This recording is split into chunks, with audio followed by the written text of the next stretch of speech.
જય માતાજી મિત્રો, સ્વાગત છે આપણા એક નવા વિડીયોમાં। તો મિત્રો, એક્ઝામ પૂરી થઈ ગઈ કોન્સ્ટેબલની, પછી આપણે એક વિડીયો મૂક્યો હતો કે આપણે કેવું પેપર ગયું છે, શું શું ભૂલો કરી છે, આ તે। છતાં પણ ઘણા મિત્રોની કોમેન્ટો આવી હતી, બહુ કોમેન્ટો આવી હતી આપણા વિડીયોમાં। 100 થી 150 જેવી કોમેન્ટો છે આપણા વિડીયોમાં, પણ 97% 95 થી 97% બધી પોઝિટિવ કોમેન્ટ છે અને બધી આપણને આપણા સપોર્ટમાં કોમેન્ટ છે, અને 3% એવી હોય કે જે કહેવાવાળા કે સાચું કહેવાવાળા હોય, ઘણા ખોટું કહેવાવાળા હોય। એટલે જે છું એ આપણે બોલ્યા એ પ્રમાણે આપણે કરી નથી એકા, એટલે આપણને દુનિયા કહેવાની જ છે, કેમ કે આપણે બહુ ફાંકા માર્યા છે કે આમ કરી નાખશું ને તેમ કરી નાખશું ને આ ને તે, એટલે કહે જ તે। તો કે આપણે એનો કોઈ રિગ્રેટ નથી, કોઈ આપણને કહે એનું આપણને કંઈ ખોટું નથી લાગતું। જેટલું કહેશે એટલું આપણને કામ આવશે, કે આપણને એવું થાય છે અંદર કંઈક કરી બતાવવું છે, ગમે એમ થાય। તો એનો કોઈ આપણને રિગ્રેટ છે નહીં।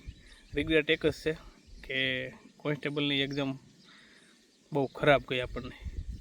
જેટલી મહેનત કરી છે ને એના 5% એક્ઝામ સારી નથી ગઈ। તો એક બહુ મોટો રિગ્રેટ છે, આખી જિંદગીભરનો રિગ્રેટ રહી જવાનો છે, જ્યાં સુધી આનાથી 3-4 ગણું ના આપણે કરી શકીએ ને ત્યાં સુધી રિગ્રેટ રહે। પણ કંઈ નહીં, કંઈક જે થતું હોય સારા માટે થતું હોય એવું વિચારીને આપણે આગળ વધવું છે। પણ હું આ વિડીયો એટલે બનાવું છું કે આગળ વધવું છે, પણ કઈ રીતે વધવું મારે। કોઈ અનુભવી હોય, કોઈ આ કન્ડિશનમાંથી પસાર થઈ ગયું હોય, તો એવા મિત્રોની આપણે હેલ્પ જોઈએ છે। તો કોમેન્ટ કરીને તમે થોડીક હેલ્પ કરજો કે કઈ રીતે આગળ વધવું, આપણી ભૂલો ઉપર કઈ રીતે કામ કરવું। તો મેં ભૂલો શું કરી એ તમને હું પહેલાં કહી દઉં કે મેથ્સને મેં બેઝિકથી પાયાથી ન કર્યું, બહુ મોટી ભૂલ મારી, કે જેના પાયો સમજો નહીં અને પાસ્ટ યરમાં જેટલું પૂછાણું છે, જેવી રીતે પૂછાણું છે અને જે દાખલા પૂછાણા છે, મતલબમાં પાસ્ટ યરમાં મેથ્સમાં જેટલું પૂછાણું હતું ને એ ટાઈપનું મેં બધું કર્યું હતું, અને બુકમાં જેટલું આપેલું તેમાં બેઝિક ઉપર નહોતો ગયો, અને વધીને ફોર્મ્યુલા વાઇઝ બધા એક્ઝામ્પલ કરતો હતો। કોઈ બેઝિકમાં કે આ કઈ રીતે આવ્યું, કાંઈ નહીં, આ એ તે કાંઈ નહીં, સૂત્ર કઈ રીતે બન્યું એવું કાંઈ મેં કર્યું નથી।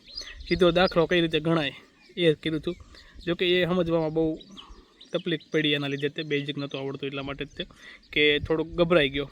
કે એવું થયું કે ભાઈ 30 માર્કનું જે મેથ્સ હતું કે 30 માર્કનું રીઝનિંગ હતું, કુલ 60 માર્કનું હતું, તો ઓલા 20 માર્ક તો પહેલાં કાઢી જ નાખ્યા હતા ગુજરાતીના, કે આપણને એમાં નથી જ આવડતું।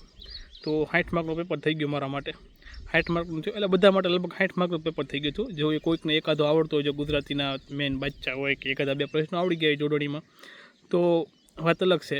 પણ 60 માર્કના પેપરમાં લઈ, મતલબ પહેલાં પાર્ટ એમાં લઈ મારે વધીને 25 કે 26 પ્રશ્નો આવડતા મને 60માંથી। ચોખ્ખું કહું, જેવું છે એવું કહું છું કે મેં 60 પ્રશ્નો કર્યા, પાર્ટ એ પૂરો કર્યો ને ત્યારે મને 25 પ્રશ્નો પરફેક્ટ મેં કર્યા। ટાઈમે બહુ વયો ગયો અને પ્રશ્નો પણ ઓછા આવડતા, કે રાઈટ કે આ મને એટલા આવડે છે, એમ ત્યાં મને હાસા લાગતા કે 25-26 હાસા છે, તો એમાં 1-2 ખોટાઈ પડી શકે, સંભાવના બહુ એવી રહી કે આમાંથી એક પણ 2 ખોટા પડી શકે। તો મેં વિચાર્યું કે 25-26 હું પાસ થવાનું નથી, હજી મારે આમાં ઘટે છે 7 થી 8 ક્વેશ્ચન હાસા પડવા જોઈએ, પણ તોય આ 25 થી 25 હાસા છે એવો કોઈ પાકો ભરોસો નહોતો। એટલા માટે મેં રિસ્ક બહુ લીધું કે ભાઈ રિસ્ક લીધા છે ભાઈ, અત્યારે હાલ છે જ નહીં, બહુ રિસ્ક લીધું, એમાં વધારે માઇનસ થઈ ગયા, એના કારણે અત્યારે અણી ઉપર આવીને ઊભા છીએ। તો બહુ તકલીફ એ પડી કે મેથ મારું બહુ વીક છે, જોકે બહુ કામ કર્યું મેં મેથ ઉપર, એવું નહીં કે મેં મહેનત નથી કરી, મારું વીક હતું, મને ખબર હતી કે મેથ મારું વીક છે। જોકે મેં પોલીસ કોન્સ્ટેબલ કે પીએસઆઈની તૈયારી કરવાનું નક્કી જ એટલા માટે કર્યું હતું પહેલાં કે ભાઈ એમાં મેથ્સ રીઝનિંગ નથી, પણ જ્યારે ફોર્મ ભરવાનું જ્યારે ચાલુ થયા, સિલેબસ નવો આવ્યો, નવા આરઆર આવ્યા ને એમાં મેથ્સ રીઝનિંગ આવી ગયું, એટલા માટે આપણે નડી ગયું। તો જેવા આપણા બાઇક, પણ પછી એવું થયું કે ભાઈ કાંઈ અઘરું નથી, થઈ જશે। તો આપણે મહેનત પણ કરી છે ને આપણે એ હદે પૂગી જતા કે અઘરામાં અઘરો દાખલો આવે તો આવડી જાય, પણ થોડોક ડર, અને મહેનત કરી હોય ને એટલે ડર લાગે, કેમ કે શું થશે। તો માનસિક આરામ ન આપી શકો, છેલ્લા દિવસ સુધી વાંચતો હતો, તો એ જે આરામ લેવાનો હતો એ આરામ ન આપી શકો, શરીરને મગજને આરામ ન આપી શકો, અને સીધો સવારમાં જાગીને એક્ઝામ સેન્ટરે પહોંચી ગયો। એક્ઝામ સેન્ટરે પહોંચીને સીધું પેપર આવ્યું, એમાં બહુ કન્ફ્યુઝ થઈ ગયો અને ધરબાઈ ગયું, એવું થોડુંક થઈ ગયું, એટલા માટે થોડુંક ગણિત રીઝનિંગ નડી ગયું। જોકે પાર્ટ બીમાં તો આપણે બહુ સારા માર્ક છે, મેં ગણ્યા હતા માર્ક, પાર્ટ બીમાં બહુ સારા માર્ક છે, આ પાર્ટ એ તે આપણને અડી ગયો છે। જોકે ધીમે ધીમે ભૂલવાની કોશિશ કરીએ છીએ, પણ કેમ ભૂલાય,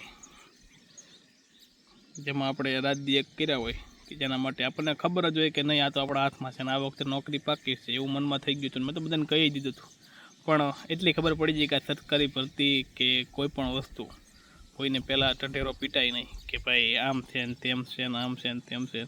જ્યાં સુધી હાથમાં આવી જાય પાકે પાકું બધું આવી જાય પછી ફાંકા ફોજદારી કરાય, ત્યાં સુધી ફાંકા ફોજદારી ન કરાય. ઘણા મિત્રોએ મને સમજાયું, પહેલાં મને બધા સમજાવતા કે ભાઈ તમે બ્લોગ બનાવો તો વાંધો નહીં, પણ નજર લાગવી વસ્તુ પણ હોઈ શકે છે અને આવું બધું કરાય નહીં કે અમે એમાંથી પસાર થઈ ગયેલા છીએ કે પહેલાં કહી દીધું હોય કે આમ છે ને તેમ છે, પછી ધારા પ્રમાણે રિઝલ્ટ આપણે આપી ન શકીએ તો બહુ જ તે અઘરું પડી જાય. અને દુનિયા કેવું છે કે ભાઈ એમ જ કહે કે તમે વિડીયા બનાવવામાં રહેશો. મને અત્યારે મારા ગામમાં ઘણા એવા કહે છે, મતલબમાં જે કહેવાવાળા છે કે તમે વિડીયા બનાવવામાં જ રહેશો, તમે આ કરવામાં જ રહેશો ને તમે એ કરવામાં જ રહેશો. તો મારા માટે તો અત્યારે બહુ અઘરું છે.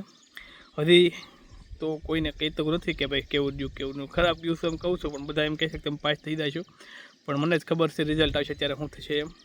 એટલે બહુ મારા માટે તો અઘરું છે. રિઝલ્ટ આવે ત્યારે પણ બહુ અઘરું છે. એટલે આ ફેઝ મારા માટે કાઢવો બહુ અઘરો છે.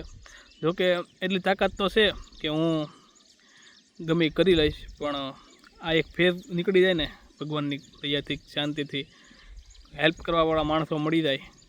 અત્યાર સુધી બધાએ બહુ હેલ્પ કરી છે, પણ રિઝલ્ટનો હેલ્પ કરવાવાળા માણસો મળી જાય કે ભાઈ નહીં કાંઈ નહીં વાંધો આવે ચાલશે આમ કે તેમ કે થઈ જશે, આગળ લડી લઈશું તો વધારે મજા આવશે.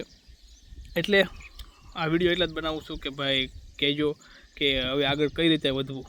અત્યારે તો કોઈ ભરતી હાથમાં નથી. એક તલાટીનું ફોર્મ ભરેલું છે, રેવન્યુ તલાટી, પણ એનો સિલેબસ જોતા ડર લાગે છે. પણ કંઈ નહીં, બધા માટે નવું જ છે તલાટી. ખાલી આમાં ક્યાં કહે પ્રિલિમના માર્ક તો ગણાવવાના નથી, એટલે પ્રિલિમ પાસ કરીએ એટલે મેન્સ લખવાનો તો વારો આવશે. તો કરીશું રેવન્યુ તલાટીની તૈયારી, પણ હમણાં નહીં. હમણાં હજી થોડુંક ઘાવ રૂધાઈ જાય એટલે 1 તારીખથી ચાલુ કરી દઈશું વાંચવાનું પાછું. તો વિડીયા તો આપણે નથી બનાવવા, પણ ક્યારેક આવા વિડીયા બનાવતા રહીશું અઠવાડિયામાં એકાદી વાર, 10 દિવસે 15 દિવસે.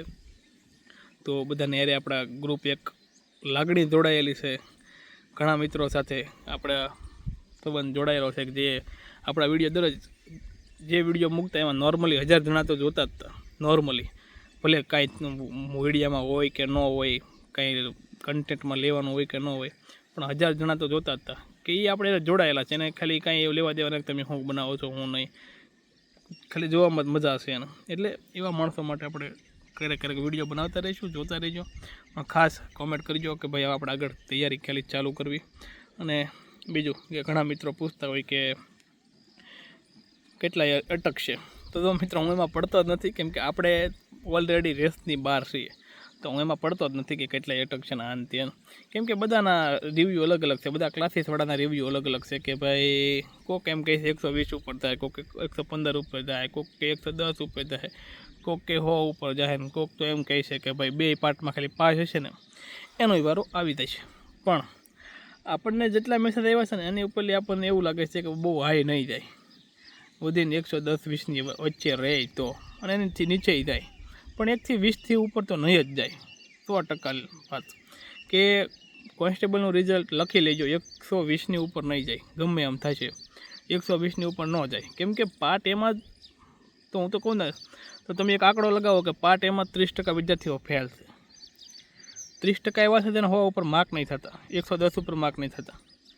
પછી CC બી ગ્રુપની એક્ઝામ પૂરી થઈ છે તો એમાં જે એની 2-3 હજાર સીટો છે એ ખાલી થઈ જાય છે. તો એ લોકો આમાં વધીને તમે ગણો તો 1000 જણા હોય તો એ ખાલી થઈ જાય. 400 PSI નીકળી જાય, GPSC-વાળા નીકળી જાય ઘણા બધા. એમ તમે બધાને બાદબાકી કરો તો અડધા તો એમ જ નીકળી જાય છે.